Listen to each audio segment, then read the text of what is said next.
Shalom, selamat pagi. Wah, senang sekali bisa berjumpa dengan Anda kembali di acara Kerunungan Firman-Mu.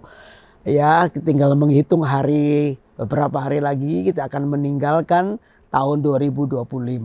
Mari kita song-song tahun 2026 ini dengan sebuah perasaan optimis, ya, dengan iman, sekalipun tidak ada janji bahwa tahun depan ini akan jauh lebih baik daripada tahun 2025. Tapi yang berubah itu harusnya hati kita. Karena hati yang siap itu akan membuat Anda dan saya mengalami banyak mujizat. Karena awal mujizat itu selalu terjadi tergantung daripada sikap hati kita. Makanya itu di akhir tahun ini mari kita sungguh-sungguh belajar untuk mengubah hati kita dan biarkan hati kita itu menjadi hati yang siap diberkati oleh Tuhan. Karena ini masih urusannya dekat dengan Natal, mari kita renungkan satu peristiwa ya di Natal itu juga nanti kita hubungkan dengan apa yang harus kita persiapkan di tahun depan. Nah, untuk itu mari kita berdoa dulu ya. Tuhan Yesus, Engkau yang mengubah hati dan hidup kami sehingga menjelang hari-hari terakhir di tahun 2025 ini, Tuhan, kami menyiapkan hati kami supaya tahun depan kami adalah orang-orang yang memiliki hati yang siap diberkati. Karena hati yang jujur, hati yang baik, hati yang tulus, hati yang berkenan kepada Tuhan itulah dasar yang kokoh untuk hidup kami boleh melihat mujizat Tuhan terjadi buat hidup kami. Karena itu Tuhan, biar kami boleh merenungkan firman-Mu, biar firman-Mu menjadi kekuatan buat hidup kami. Dalam nama Yesus kami berdoa. Haleluya. Amin. Amin. Nah, untuk itu saudara, mari kita akan buka Alkitab kita di Matius pasal 1 ayat yang ke-18 ya. Kita akan baca ini Matius pasal 1 ayat 18. Oke, kelahiran Yesus Kristus adalah seperti berikut. Pada waktu Maria ibunya bertunangan dengan Yusuf, ternyata ia mengandung dari Roh Kudus sebelum mereka hidup sebagai suami istri. Karena Yusuf suaminya seorang yang tulus hati dan tidak mau mencemarkan nama istrinya di muka umum, ia bermaksud menceraikannya dengan diam-diam. Nah, saudara, ini adalah peristiwa di mana Natal itu datang. Ya, kali ini kita belajar tentang satu tokoh yang namanya Yusuf. Dikatakan Yusuf ini seorang pria normal yang punya cita-cita, yang punya keinginan, ya, dia punya tunangan, punya pacar namanya Maria. Ya, Yusuf ini seorang pria yang mempersiapkan mungkin pernikahannya dengan baik. Dia sudah berangan-angan, nanti membangun keluarga dengan wanita yang dia cintai yang namanya Maria. Tapi di tengah-tengah rencana yang baik itu tiba-tiba Tuhan interupsi. Sepertinya Tuhan interupsi. Interupsinya bagaimana? Maria, calon istrinya, tiba-tiba ditunjuk oleh Tuhan untuk melahirkan sang juru selamat. Akhirnya Maria hamil oleh karena Roh Kudus. Nah, saudara, sesuatu yang sangat mengagetkan bagi Yusuf karena ini mungkin di luar rencananya, di luar perkiraannya, bahwa Maria calon istrinya akan mengandung bayi dari Roh Kudus. Nah, itu tentunya mengagetkan dia. Nah, saudara, di dalam kisah ini ternyata Yusuf ini adalah seorang yang ketika melihat bahwa Maria hamil oleh karena Roh Kudus, yang tentunya pada waktu itu tidak terlalu populer atau bahkan tidak pernah didengar bagaimana seorang wanita hamil oleh Roh Kudus, itu sesuatu yang sangat aneh pada zaman itu. Yusuf ini adalah seorang yang tidak mau melukai Maria. Dan dengan diam-diam kata Alkitab dia mau meninggalkan Maria. Nah, saudara, di sinilah coba kita akan lihat bagaimana kehidupan seorang Yusuf, apa yang sebenarnya terjadi dalam hatinya. Yuk kita baca ulang ya ayatnya ya. Ayat 19 dikata begini. Karena Yusuf suaminya seorang yang tulus hati dan tidak mau mencemarkan nama istrinya di muka umum, ia bermaksud menceraikannya dengan apa? Diam-diam. Nah, coba kita telaah kalimat per kalimat. Dikatakan Yusuf suaminya, kata suaminya itu sebenarnya tunangannya, seorang yang tulus hati. Dikatakan seorang yang tulus hati, berarti Yusuf ini seorang yang baik hatinya. Seorang yang baik menurut ukuran dunia. Seorang yang tidak macam-macam, ya, tidak aneh-aneh. Orangnya mungkin baik dalam pandangan manusia. Ya, di sekitarnya dia dikenal sebagai mungkin pria yang sopan, yang tidak suka bikin kekacauan, baik, tulus hatinya. Nah, dan tidak mau mencemarkan nama istrinya. Dia tidak mau menjelekkan nama istrinya. Dia diam berarti. Dia diam dan dia tidak marah-marah. Tidak menunjukkan kekecewaannya. Tidak menunjukkan kekesalan hatinya. Dia tenang, dia diam. Nah, namun berikutnya ia bermaksud menceraikannya dengan apa? Diam-diam. Dia bermaksud menceraikannya dengan diam-diam. Ada sesuatu yang bertolak belakang. Dikatakan Yusuf itu tulus hatinya. Ya, dia tidak mau mencemarkan nama Maria. Tetapi yang ketiga, dia itu mau menceraikannya atau meninggalkan Maria diam-diam. Dia tidak mau menikah dengan Maria. Nah, menurut saudara, ya, Yusuf ini adalah tulus. Tetapi sebenarnya kalau kita lihat apa yang dilakukan Yusuf ini, dia mencintai Maria, tetapi dia juga mencintai dirinya. Ketulusan Yusuf itu cuma berhenti kepada pandangan orang. Yusuf mungkin tahu atau dia sudah diberitahu bahwa ini kehendak Tuhan. Maria hamil oleh karena Roh Kudus. Nah, di situ itu Yusuf tidak bisa menerimanya. Artinya ketulusan Yusuf itu hanya sampai kepada pandangan orang. Ketika diajak lebih dalam pada kehendak Tuhan, Yusuf tidak mau. Karena apa? Itu merugikan. Karena Yusuf mulai berpikir nih, jangan-jangan orang lain menganggap dia jelek gara-gara itu. Orang lain mulai menganggap dia seperti laki-laki yang bejat juga. Ternyata kelihatannya baik tapi ternyata bejat. Yusuf itu sebenarnya ketika dia diam-diam mau menceraikan Maria, sebenarnya Yusuf itu bukan lagi melindungi Maria atau mencintai Maria, tapi Yusuf sedang melindungi dirinya sendiri. Supaya apa? Supaya dia tidak dianggap jelek. Jadi ketulusan Yusuf ini kebaikannya cuma berhenti kepada pandangan orang. Nah, lewat Natal dan memasuki tahun baru ini yang harus kita rubah. Ketulusan kita tidak boleh berhenti kepada pandangan orang. Tapi ketulusan hati dan kebaikan kita itu harus sampai ke surga. Katakan amin. Karena apa yang kelihatan ini tidak mempengaruhi Tuhan.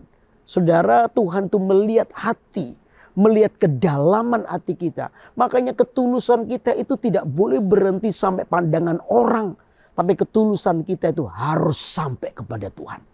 Amin, saudara. Ini yang akan membuat hidup kita itu diberkati.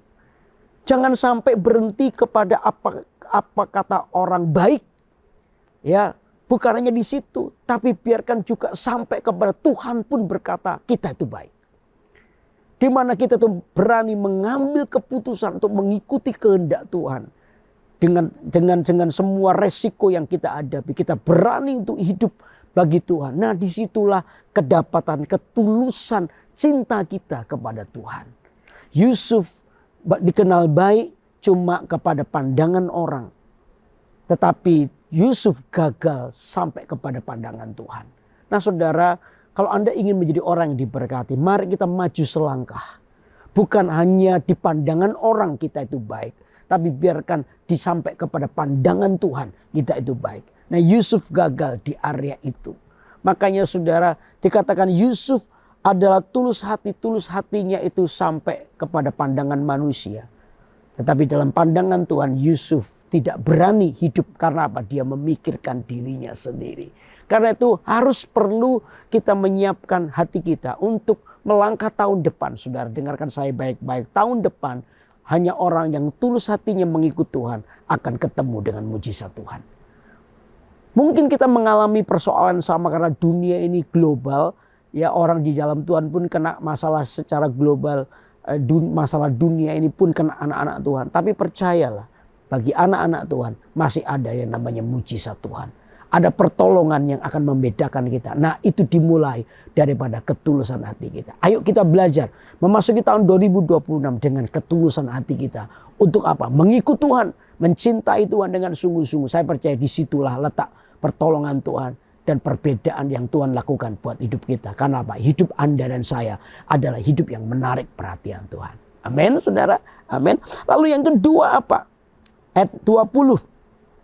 Tetapi ketika ia mempertimbangkan maksud itu, Malaikat Tuhan nampak kepadanya dalam mimpi dan berkata, Yusuf anak Daud, janganlah engkau takut mengambil Maria sebagai istrimu. Sebab anak yang di dalam kandungannya adalah dari Roh Kudus. Ia akan melahirkan anak laki-laki dan engkau akan menamakan dia Yesus. Karena dialah yang akan menyelamatkan umatnya dari dosa mereka. Saudara, penting bagi kita untuk apa? Masuk di hadirat Tuhan.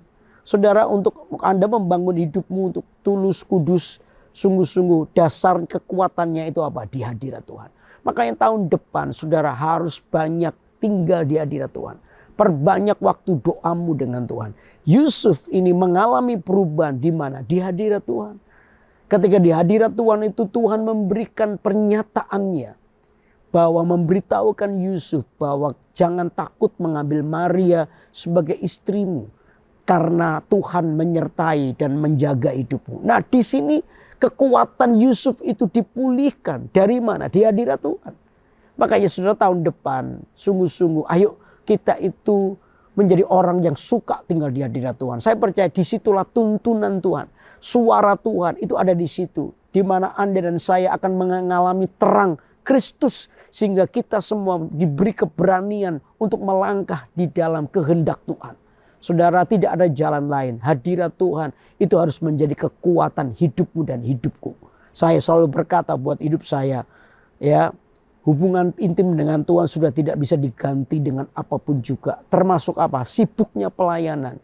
Kekuatan pelayanan saya itu bukan karena saya pernah sekolah Alkitab. Itu cuma topping, ya, supaya saya bisa memberi kemakan kepada jemaat dengan baik. Tetapi kekuatan pelayanan saya bukan karena saya pernah sekolah Alkitab, bukan. Kekuatan pelayanan saya di atas lutut saya ini. Saya harus berdisiplin, tinggal di hadirat Tuhan.